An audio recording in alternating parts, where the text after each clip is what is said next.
This podcast is recorded at the University of Sydney's Camperdown campus, on the land of the Gadigal people of the Eora Nation. They've been discovering and sharing knowledge here for tens of thousands of years. I pay my respects to elders past and present, and extend that respect to all Aboriginal and Torres Strait Islander people. When you go to sleep, something really amazing happens. You get brainwashed, literally. First, your neurons go quiet. Your brain cells that are usually really tightly packed like sardines shrink a little bit so there's spaces between them. A few seconds later, blood flows out of your brain. Then a watery liquid called cerebrospinal fluid flows in. It washes through your brain in rhythmic, pulsing waves, clearing away waste products that are toxic to your brain cells. It's like giving your brain a shower every night. This keeps your brain healthy and might even ward off dementia and Alzheimer's disease. Wash, rinse, repeat, all while you sleep.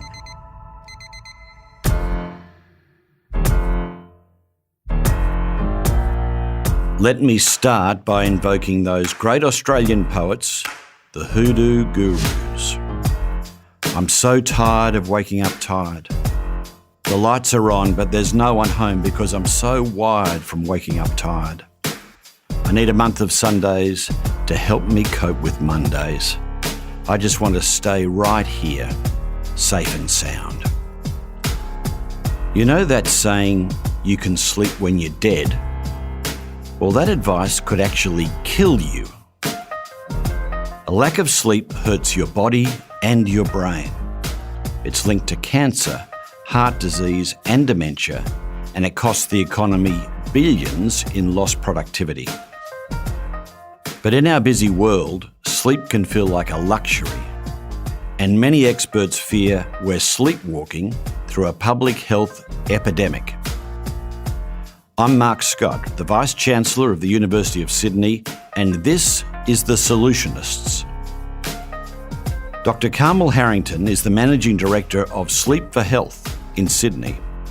She's worked with parents, high-flying CEOs, and even the military to help people get better sleep. Hi, Carmel. Hi, Mark. Carmel, do we need a wake-up call on sleep? Just how important is it? Well, it's fundamental. You know, we often think about the pillars of health being nutrition and exercise, but we have a third pillar of health that is really totally overlooked, which is sleep. And without good sleep, we will struggle to get good exercise and good nutrition. So sleep really underpins how well we behave, think, feel, and every aspect of our life. So we know that the effects of chronic lack of sleep are quite significant, and we have a 50% increased risk for obesity or metabolic dysfunction, twice the risk of a cardiovascular disease, a 30% increased risk in some hormonal cancers, an increased risk in vulnerability to cold and flus. We have a 2 to 3-fold increased risk in development of dementia or cognitive decline as we age. And the other factor that we need to recognise in our society today is the increased risk of depression, and that's very much associated with lack of sleep. In fact, there's a 5-fold increased risk in developing depression if you have sleep issues and are being sleep deprived. So how tired are we? How many people are walking around in Australia or around the world who are sleep deprived? Well, unfortunately, it's a really high figure.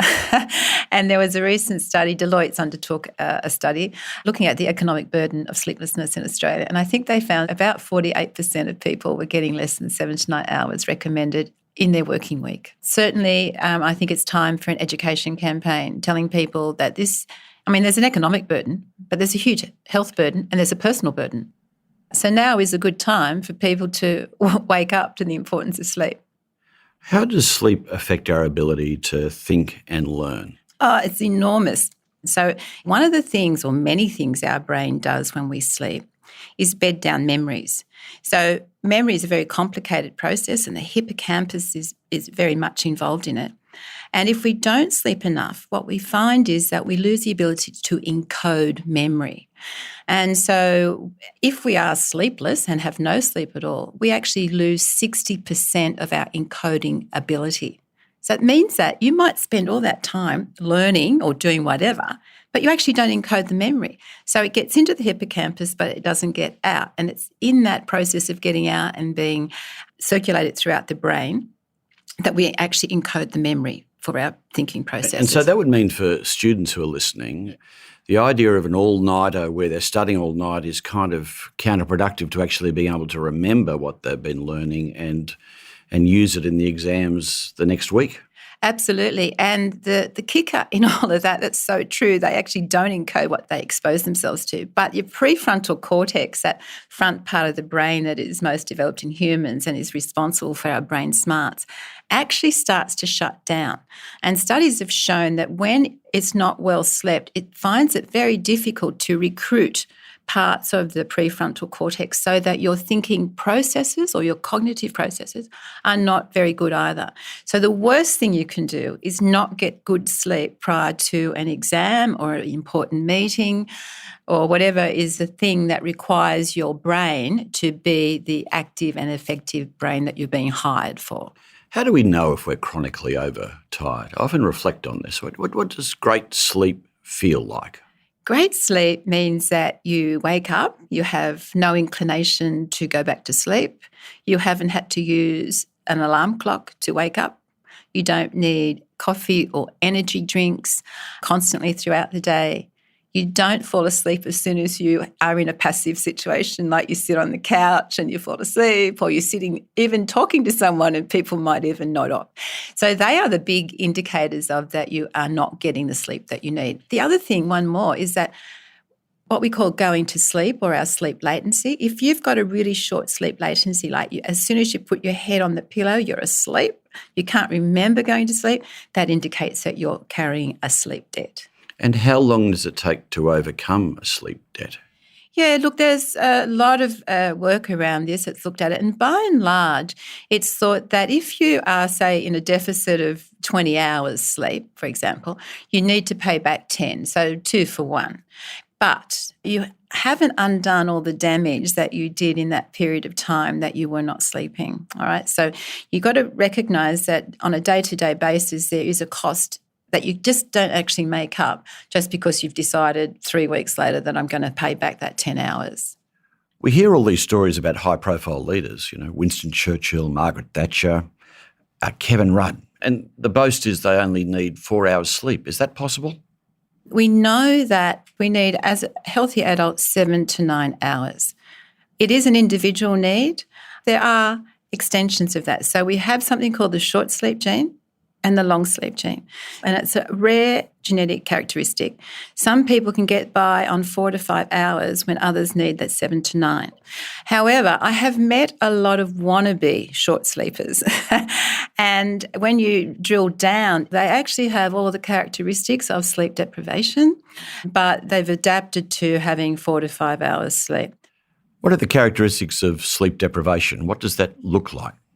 Well, you're certainly not as engaged in the world as you would like to be. Often we see we're lacking motivation and we're sort of not as well behaved. So we're a bit grumpier with the children, not as patient with our work colleagues. So there's quite a lot of subtle symptoms, or sometimes they're not so subtle, that we are sleep deprived. But one of the big things that I like to talk about is, have you lost joy? Because so often with A-type personalities, we are very good at meeting the challenges of the day. But how good are you at enjoying the joy in your life?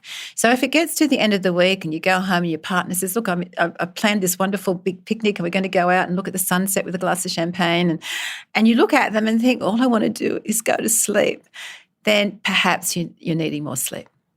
Jerry Seinfeld had this routine where he talked about night Jerry talking to morning Jerry, and how night Jerry would always think there are many hours ahead to stay up and party and enjoy, but morning Jerry would always resent the decisions that were made the night before. How do we convince ourselves that it's just time to go to bed?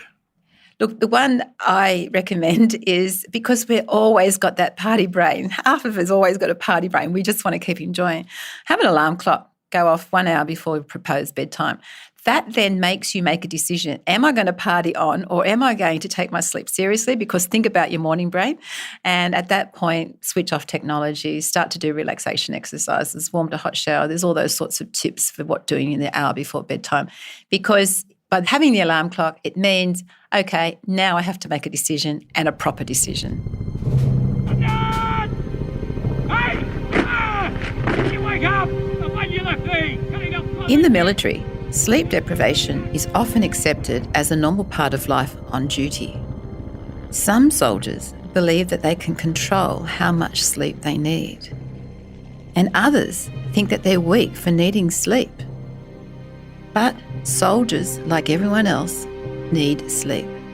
They need it to recover from physically demanding missions, and they need it to help them make split-second decisions that could be the difference between their life or death or one of their members of their team.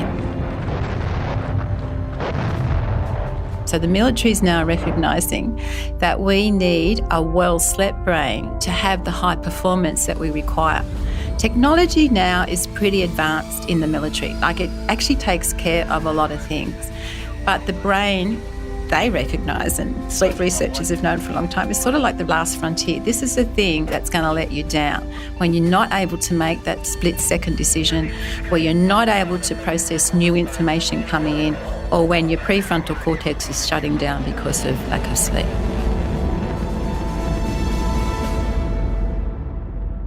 So sleep might be a secret weapon, and not just in the military, but at work too.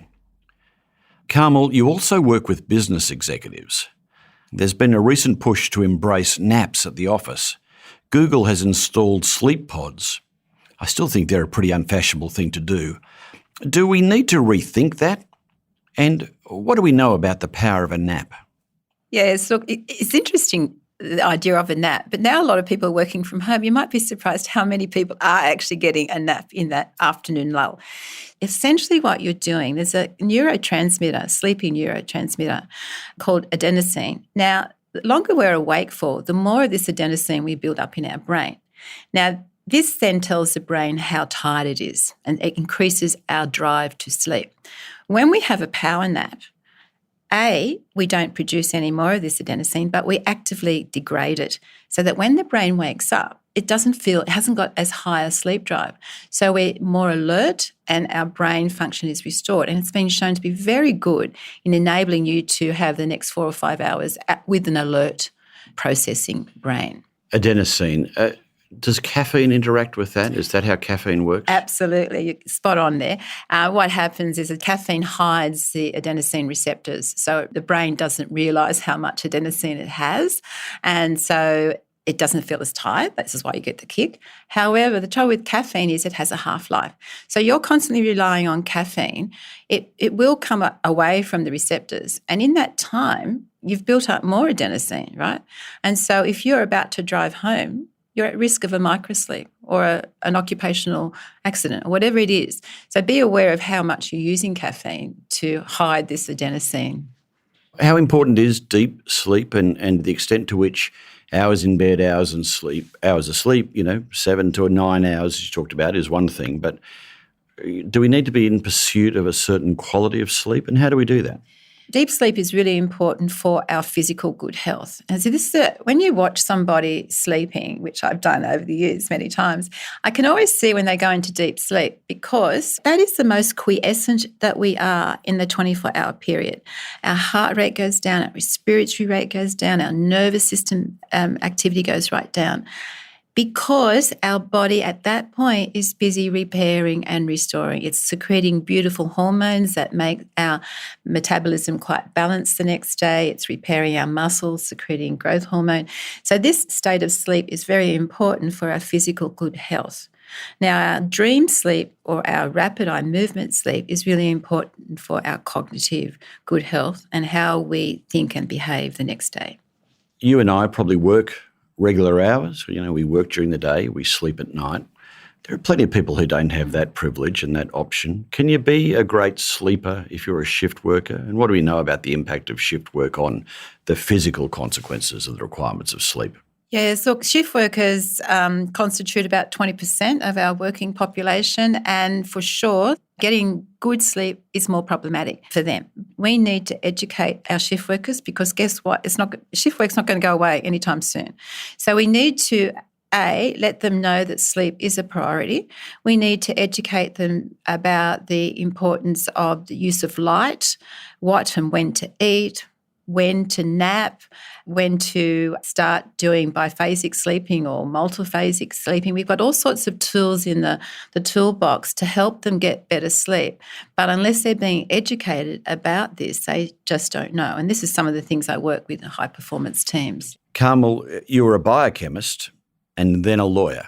Then tragedy hit the family in 1991. Tell us about that and what changed everything for you.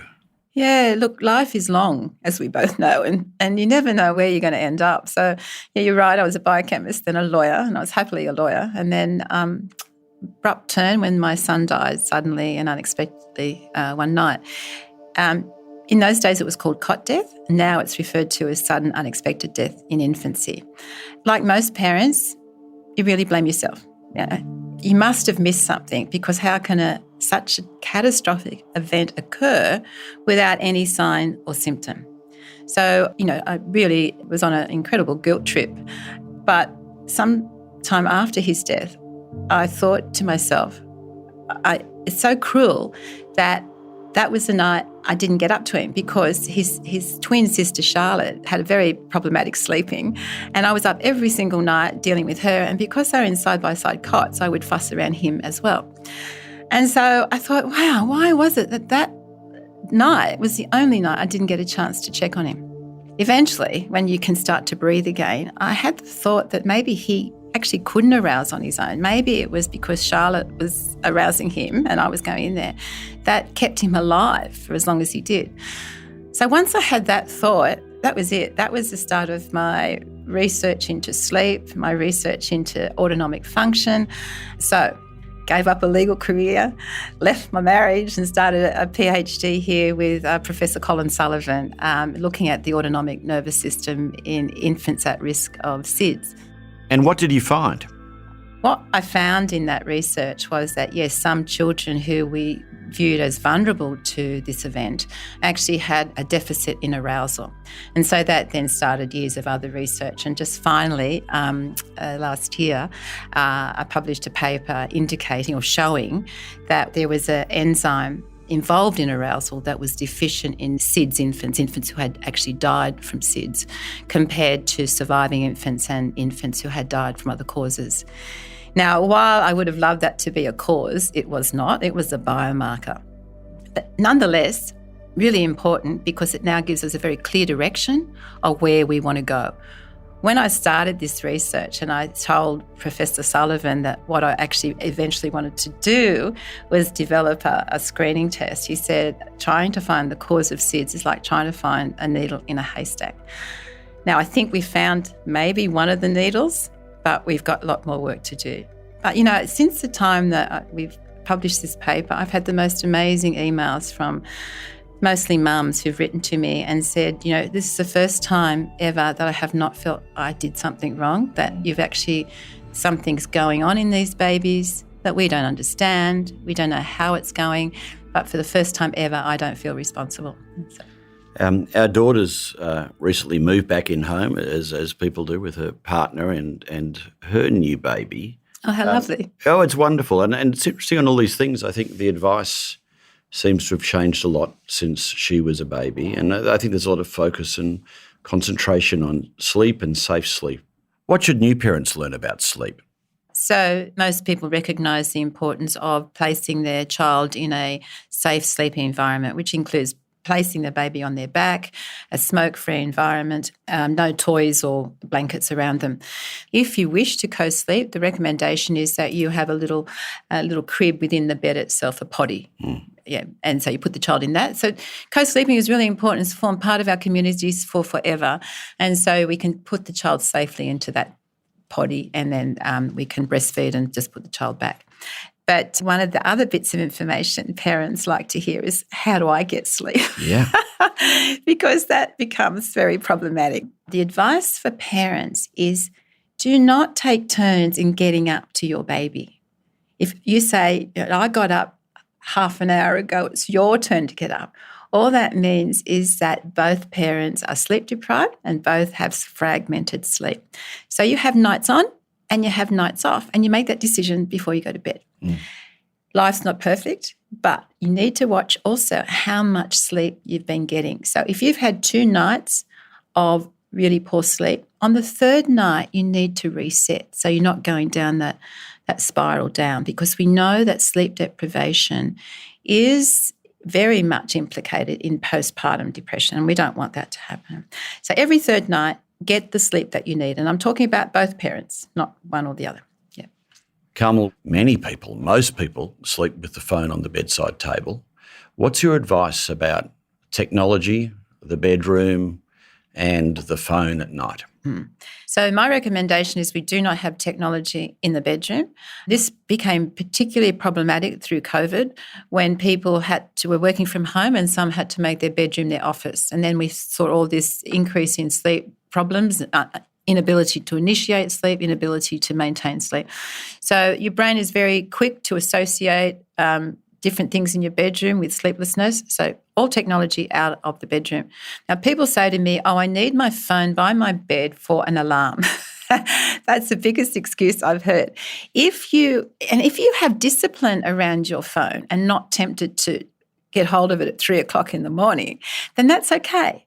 But if you're finding that you are using your phone in the bedroom, in bed, then get it out of the bedroom and get an old-fashioned alarm clock. Because if that's the only reason you've got it in your bedroom, then and you're using it for other purposes, not good enough, not a good excuse. And sometimes making that simple change can make all the difference in the world. But I don't want people listening to this to feel despair because they have made these changes and nothing's happened.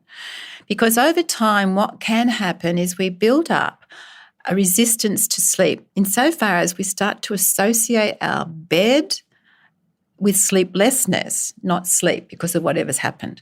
And so this is very powerful in the brain. And so no matter how much you change your sleep behaviours, you actually can't manage to get to sleep properly. This is actually called psychophysiological insomnia. But luckily we have a tool at our disposal now that works quite well, which is cognitive behavioural therapy for insomnia, or CBTI. It's not a simple fix, but it will fix. It takes a little bit of time, but it doesn't fix things overnight. And lastly, I would just caution about whether or not you might have sleep pathology. So you might have tried everything again, it's not working. Maybe talk to your healthcare provider.